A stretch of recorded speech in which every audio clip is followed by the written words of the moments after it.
C'est bien d'être de nouveau avec vous.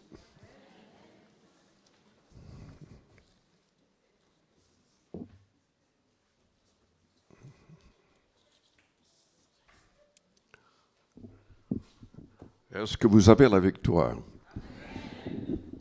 Combien ont la victoire? Combien voudraient la victoire? Amen. Amen.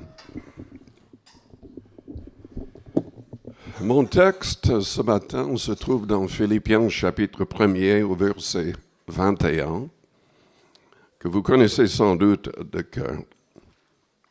Christ est ma vie, la mort m'est un gain. La mort m'est un gain.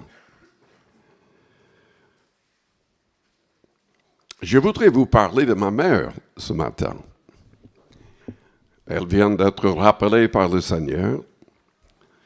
Et je voudrais aussi vous remercier pour les fleurs qui ont été envoyées et les dons qui nous ont aidés. Et pour les prières.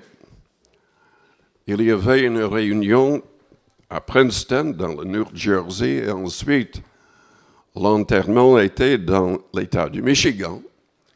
Et on a eu une autre réunion.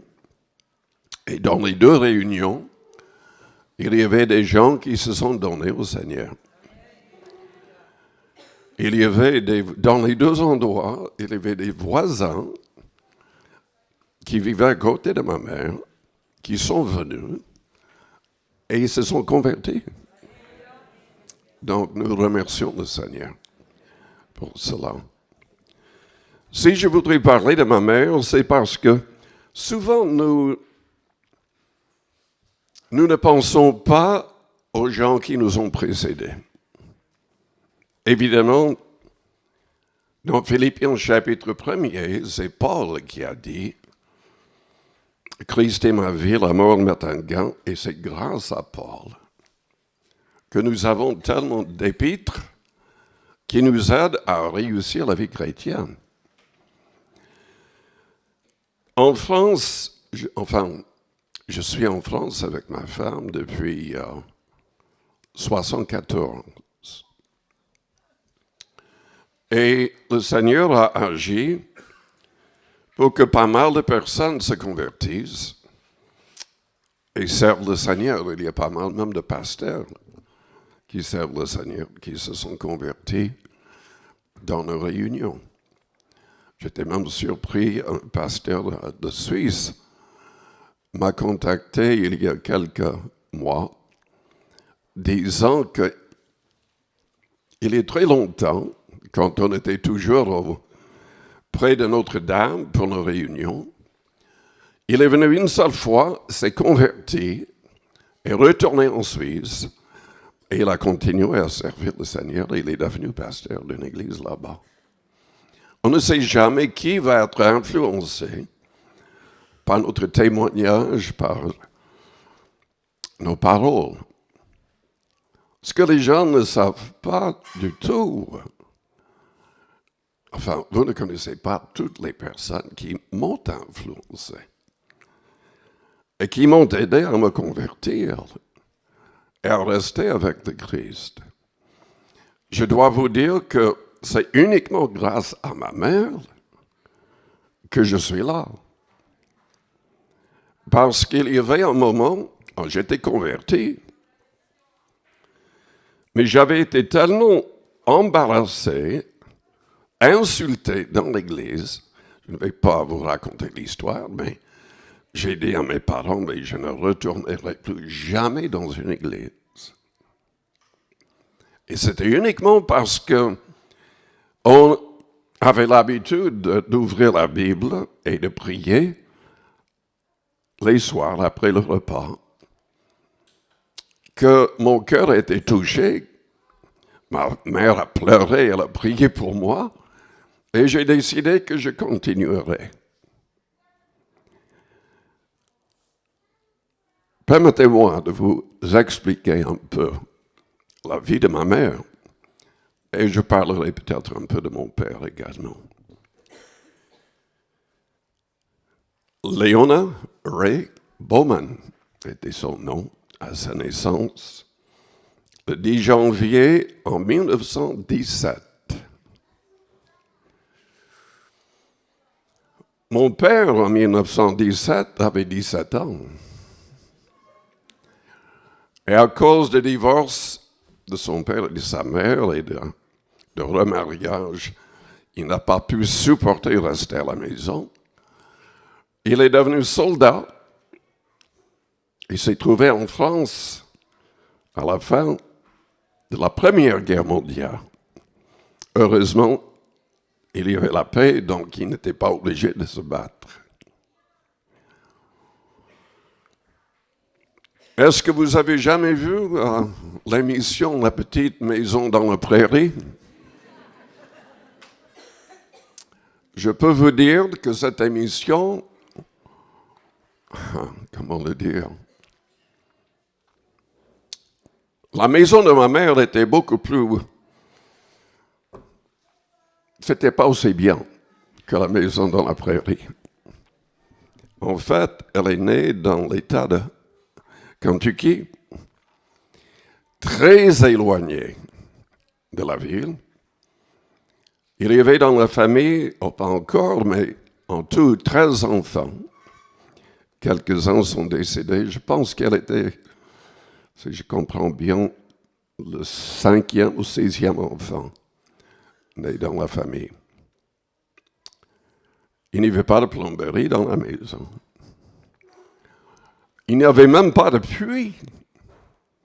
Ils étaient obligés de tirer de l'eau dans la rivière.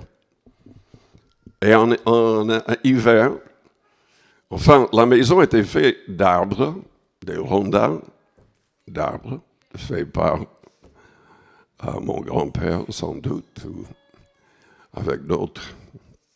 Et ma mère disait qu'en hiver, il y avait quand même des fissures et la neige entrait par les fissures.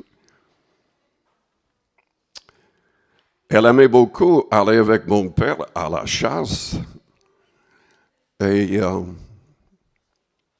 chercher des baies, des plantes, des racines de ginseng, si je prononce bien la chose. Elle n'avait que 10 ans quand elle s'est convertie. Et c'était grâce à un évangéliste, je ne connais même pas son nom, un évangéliste itinérant qui est venu à cheval et qui a demandé de prêcher dans l'école, la petite école. Elle s'est convertie et est devenue, comment dire, elle était très, très engagée. Pour le prouver, en janvier, elle voulait absolument se faire baptiser. Donc, ils ont coupé un trou dans la glace de la rivière pour qu'elle soit baptisée. 10 ans. À ce jeune âge-là, elle a été utilisée pour, à la naissance de bébé, il n'y avait pas de docteur dans le coin. Elle était obligée de marcher pendant des kilomètres pour aller à l'école. Et vous devriez savoir, en 1917, autour de ces dates-là, aux États-Unis, il n'y avait que 6% de la population qui terminait le lycée. Certains, évidemment, allaient aux universités, mais il n'y avait que 6% de la population. Quand elle n'avait que 15 ans, elle est partie de la famille avec sa sœur aînée. C'était la Grande Dépression, donc très difficile de vivre pour tout le monde. Elle a trouvé un travail gardant des enfants dans un premier temps, et après elle travaillait dans un studio de photographe. Pendant la Deuxième Guerre mondiale, il y a une photo là-bas sur la table. Un journal a mis sa photo sur la première page, en train de faire des pièces pour les avions de guerre qui seraient utilisés contre Hitler.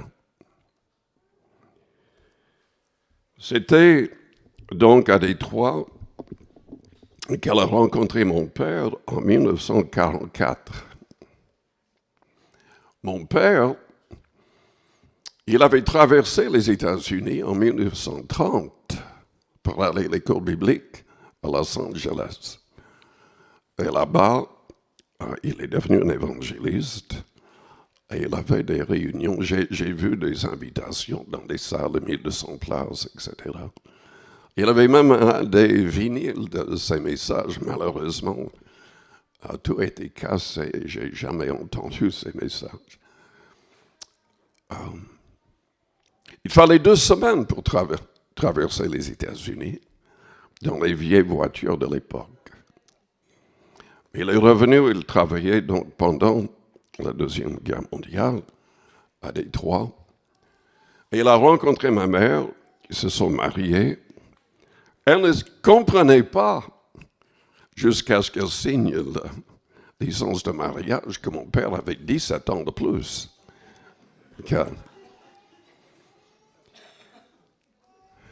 Ils ont commencé à aller dans l'église où je me suis converti, qui s'appelait Brightmoor Tabernacle, où il y avait énormément de miracles. Je vous ai parlé une fois du pasteur qui est devenu pasteur même sans faire l'école biblique, qui ne voulait pas être pasteur. Et le Seigneur l'a béni. L'Église a grandi parce qu'il y avait beaucoup de miracles.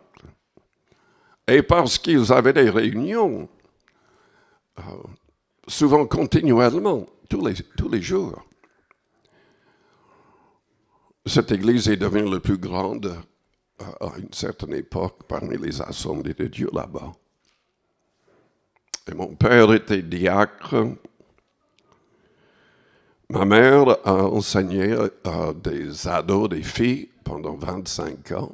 On avait dans notre église des classes pour tout le monde, avant le culte. Le pasteur avait fait construire 5 étages pour avoir des classes pour tout le monde. Il y avait des hommes qui enseignaient aux garçons et des femmes qui enseignaient aux filles. Et c'était pour tous les âges.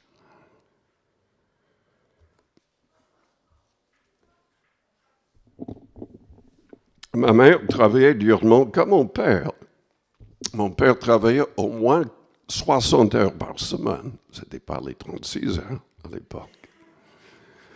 Ma mère était responsable de la nourriture dans les écoles. Mais en plus, à la maison, elle fabriquait des rideaux qu'elle vendait. Et on avait un jardin énorme avec tous les légumes qu'on peut imaginer. Elle avait planté aussi des arbres, des pommiers, poiriers, même une vigne. Donc on avait tout à la maison. Vous savez, dans Proverbe 31, au verset 10, la Bible dit ceci. Qui peut trouver une femme vertueuse? Elle a bien plus de valeur que les perles. Le cœur de son mari a confiance en elle. Et les produits ne lui feront pas défaut. Elle lui fait du bien et non du mal tous les jours de sa vie. Elle se procure de la laine et du lin et travaille d'une main joyeuse. Elle est comme un navire marchand. Elle amène son pain de loin.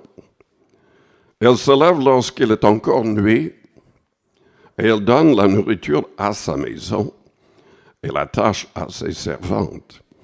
Non, on n'avait pas de servantes. Elle pense à un champ et elle acquiert du fruit de son travail. Elle plante une vigne. Elle sent de force ses reins. Elle a fermé ses bras. Elle sent que ce qu'elle gagne est bon. Sa lampe ne s'éteigne point pendant la nuit. Elle met la main à la quenouille et ses doigts tiennent le fuseau. Elle tend la main au malheureux, elle tend la main à l'indigent. Elle ne craint pas la neige pour sa maison, car toute sa maison est vêtue de cramoisie. se fait des couvertures.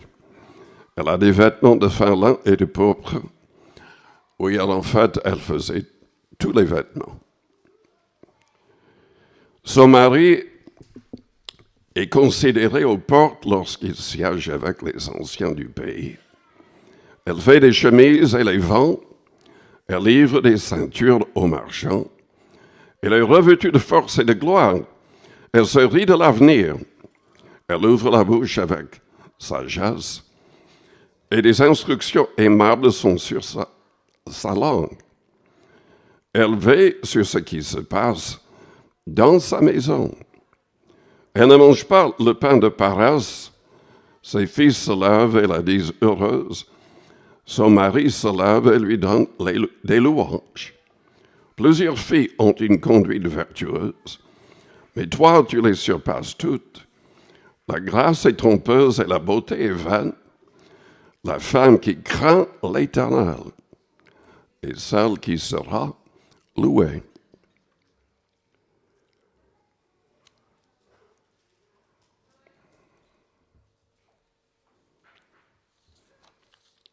Ce qui nous a aidé le plus en grandissant, c'est que, en dépit de tous les travaux, toutes les occupations de nos parents,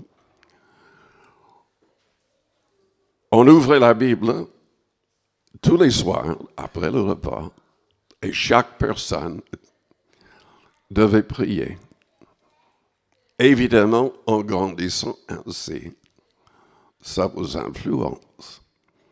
Surtout quand vous entendez vos parents qui commencent à pleurer pour les âmes, priant pour les non-convertis.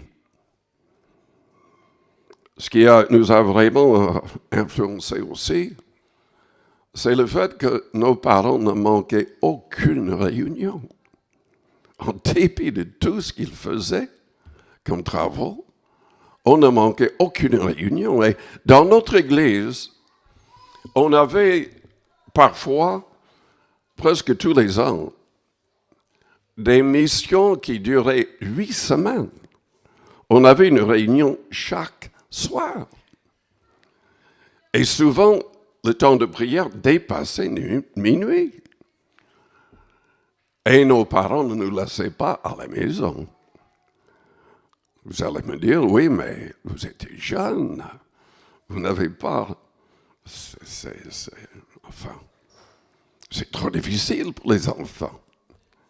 Et l'école, vous avez réussi? Oui, nous avons réussi. Même à l'extrême, le Seigneur nous a aidés, miraculeusement.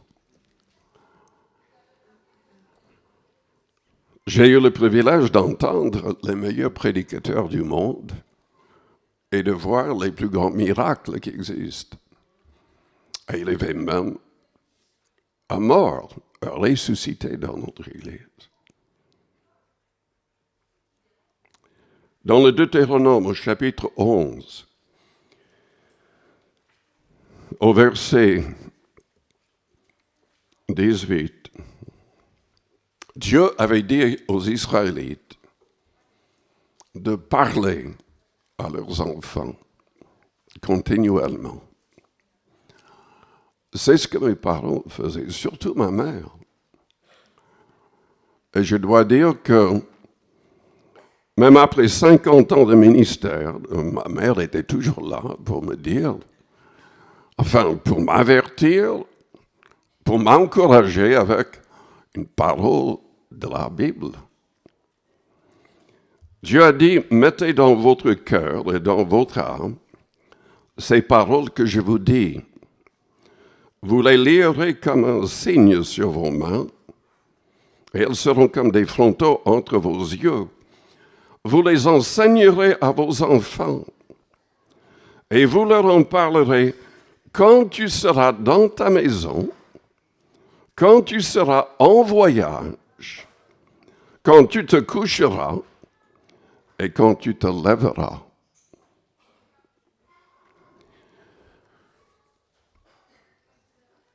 Si vous voulez que vos enfants se convertissent et servent le Seigneur, parlez-leur le plus possible.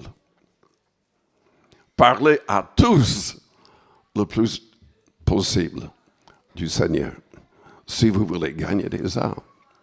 Ce ne sont pas les gens qui restent dans le silence qui gagnent des âmes, mais des gens qui témoignent, des gens qui ont constamment la pensée du Seigneur et qui parlent de lui. Ma mère ne voulait jamais désobéir à la parole. Et je vais vous lire plusieurs passages des Proverbes. Proverbe 13, verset 24. Celui qui ménage sa verge est son fils, mais celui qui l'aime cherche à le corriger. Proverbe 19, 18. Châtie ton fils, car il y a encore de l'espérance, mais ne désire point le faire mourir. On doit le faire avec amour, discipliné. Il ne faut pas être excessif. Proverbe 22, 15. La folie est attachée au cœur de l'enfant. La verge de la correction l'éloignera de lui. Proverbe 23, 13, 14. N'épargne pas la correction de l'enfant. Si tu le frappes de la verge, il ne mourra point. En le frappant de la verge, tu délivres son âme du séjour des morts. Proverbe 29, 15. La verge et la correction donnent la sagesse, mais l'enfant livré à lui-même fait honte à sa mère.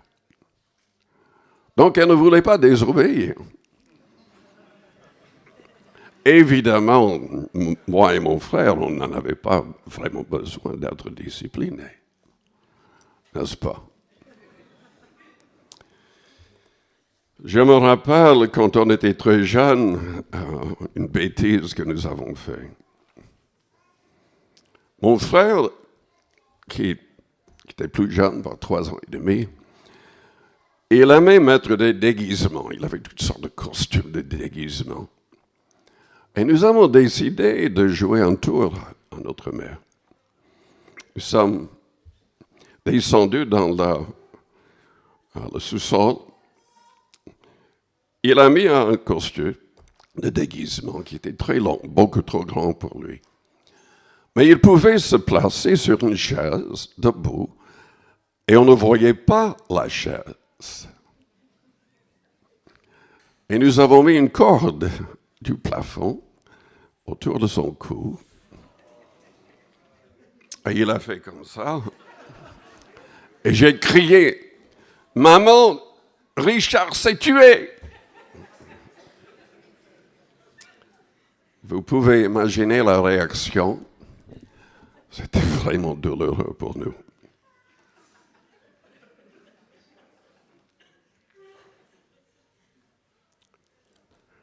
Elle a admis récemment qu'elle avait fait la même sorte de choses aussi, comme à sa mère. Il y avait des falaises où elle habitait et elle a crié un jour que Marie est tombée de la falaise. Je ne sais pas ce qui lui est arrivé, mais je peux imaginer. Elle est devenue beaucoup plus sérieuse avec le temps.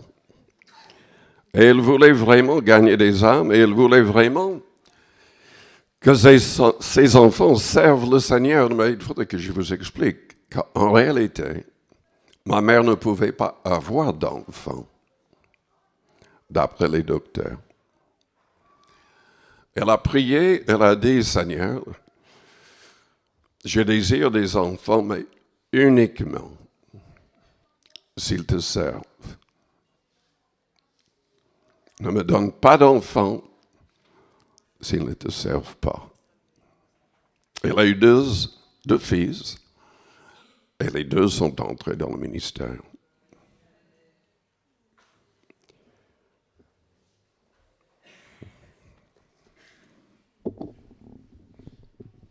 Je pense que le Seigneur lui a donné longue vie parce qu'elle témoignait autant. elle gagnait des âmes. Elle priait pour les malades et les malades ont été guéris. Elle avait 101 ans quand le Seigneur l'a rappelée. Et je dois vous dire qu'elle était très mécontente parce qu'elle voulait que le Seigneur rappelle quand elle a eu 100 ans. Mais le Seigneur lui a donné 1 an de plus. Et le Seigneur connaît toutes choses. Les réunions que nous avons eues ont touché d'autres personnes, les voisins, et même les voisins qui étaient à côté de nous quand j'étais tout jeune. On fait 4 heures de route dans une tempête de neige pour être là.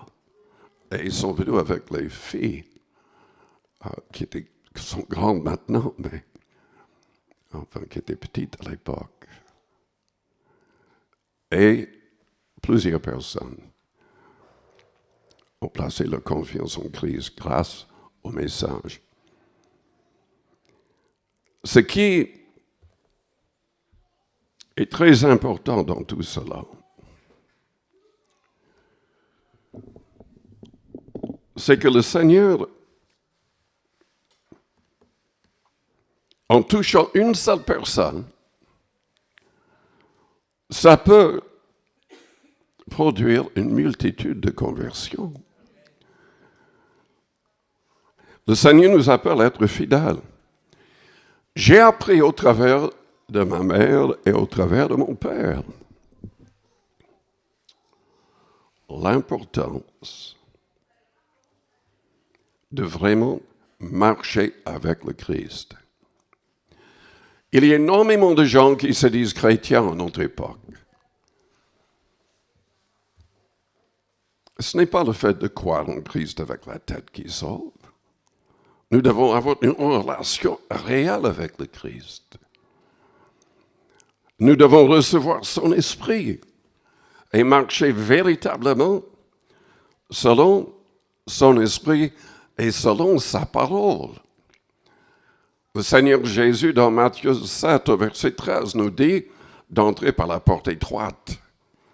Et il explique que la vaste majorité des gens seraient sur le mauvais chemin et n'entreraient pas par la porte étroite. Le Seigneur nous dit dans Matthieu 7 aussi, à partir du verset 21, qu'il y aura au jour du jugement beaucoup de gens qui vont dire « Mais j'ai prophétisé en ton nom. J'ai chassé des démons en ton nom. J'ai fait toutes sortes de miracles en ton nom. » Mais le Christ va leur dire « Je ne vous ai jamais connu. Partez, vous qui commettez l'iniquité. » Et il explique que uniquement les gens qui sont fidèles à ses commandements, pas simplement à quelques-uns, mais à tous ses commandements, seront sauvés. C'est tellement important. Et j'ai appris cela de mes parents. J'ai appris l'importance d'aimer Jésus-Christ. Il y a des gens qui se joignent aux églises, passent par les eaux du baptême, simplement par crainte. Ils ne veulent pas aller en enfer. Mais on ne peut pas servir Dieu uniquement par crainte. Nous devons l'aimer. Jésus-Christ a dit que nous devons prouver notre amour pour lui, en mettant ses commandements en pratique. Si vous m'aimez, gardez mes commandements. Et je prierai le Père, et il vous donnera un autre consolateur, l'Esprit de vérité. À moins de recevoir l'Esprit de vérité, l'Esprit Saint, on n'est pas véritablement chrétien. Son nom n'est pas écrit dans le livre de vie. Le Christ, pour ainsi dire, ne nous connaît pas. Oh, il nous connaît d'une certaine manière, mais pas de la manière qui nous sauve.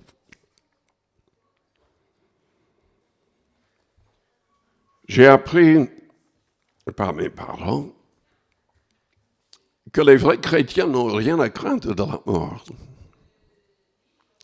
Selon Hébreux chapitre 2, au verset 14, Jésus-Christ a anéanti le pouvoir du diable en se donnant volontairement sur la croix, en ressuscitant le troisième jour. C'est le Seigneur qui a tout pouvoir. Le diable n'a plus le pouvoir sur la mort. Et qu'est-ce qu'il a promis? Il a dit, je suis avec vous tous les jours, jusqu'à la fin du monde. Et c'est lui, le bon berger, qui, selon le psaume 23, est avec nous quand nous sommes dans l'ombre de la mort.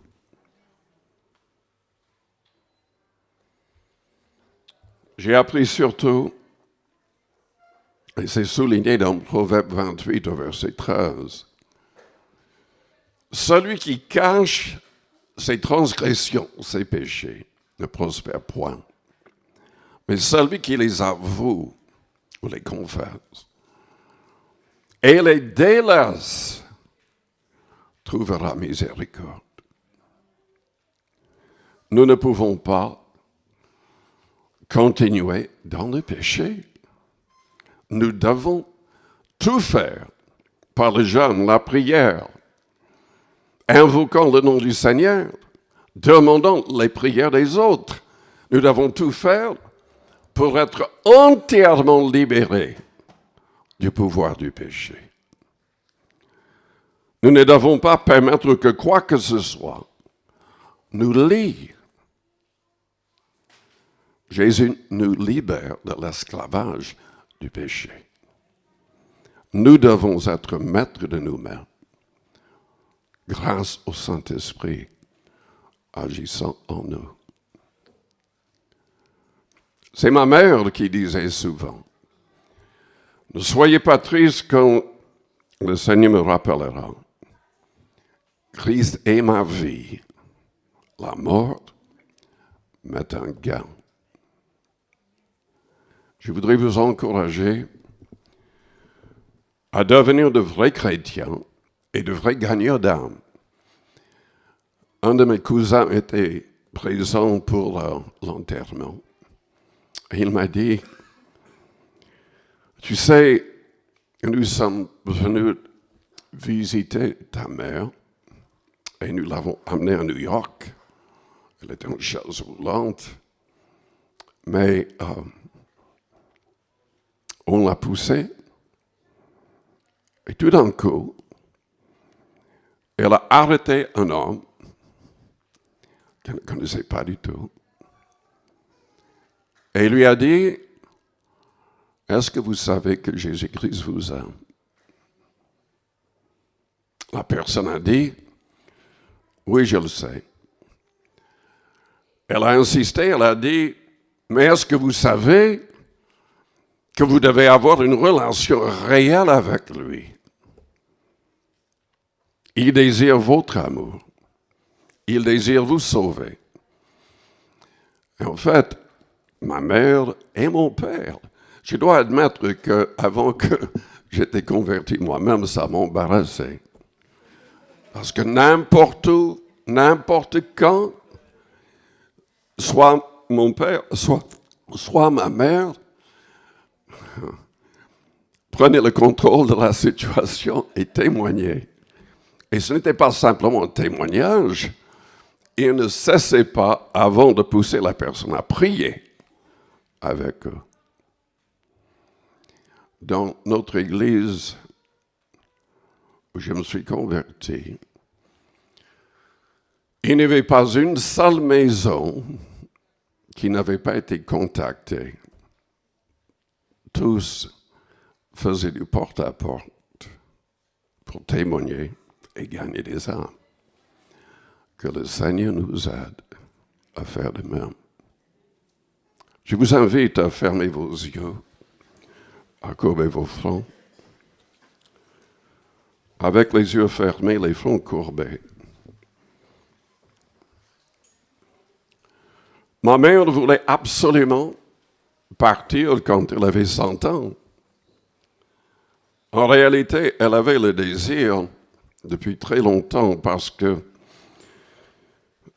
quand je suis né, et la même chose s'est passée quand mon frère est né, son cœur s'est arrêté de battre.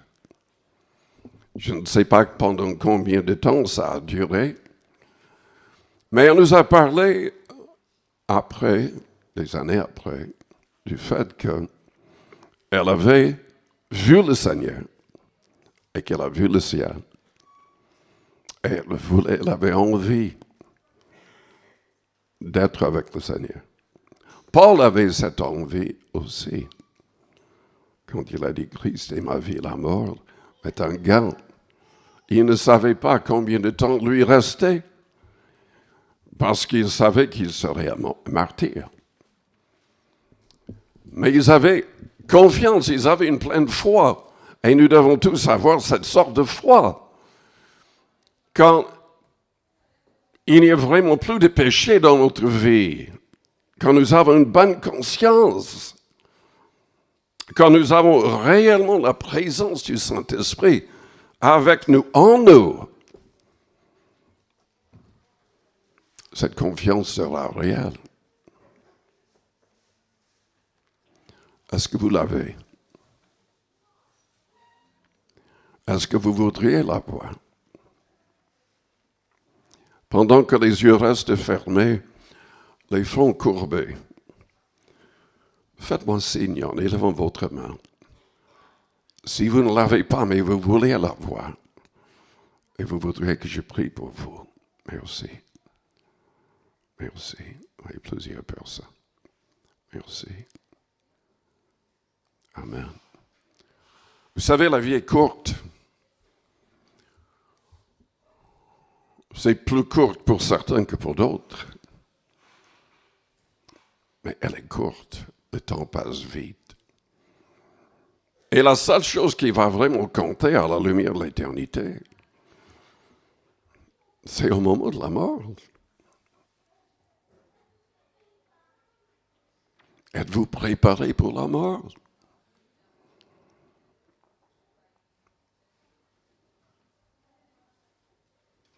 Est-ce que Christ est votre vie?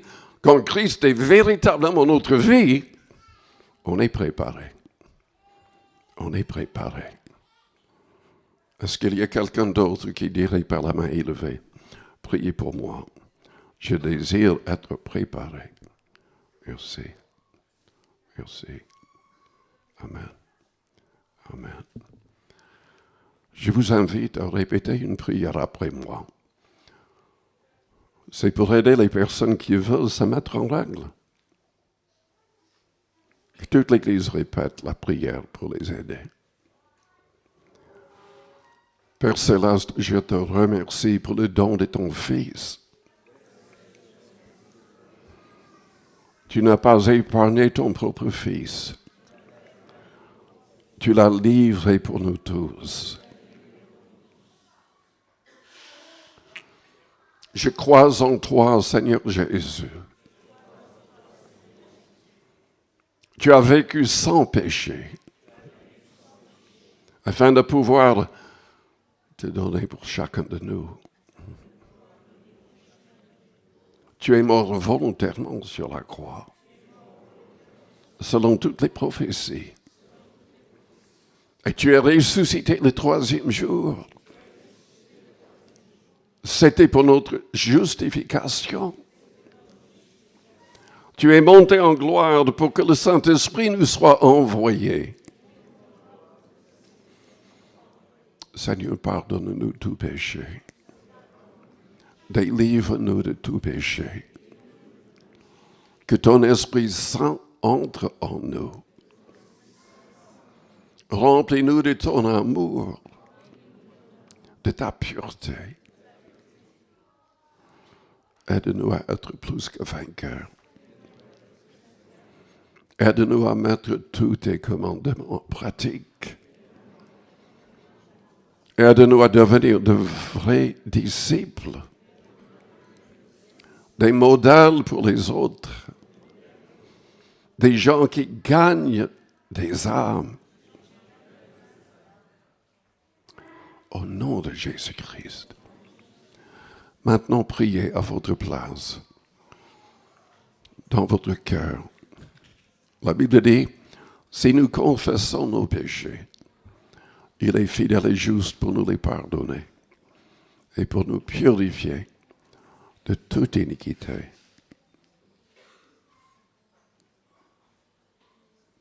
Quiconque invoquera le nom du Seigneur sera sauvé, la Bible dit. C'est quand nous voulons qu'il soit le maître, le Seigneur de chaque détail de nos vies, que tout changera. Donc priez avec vos propres paroles.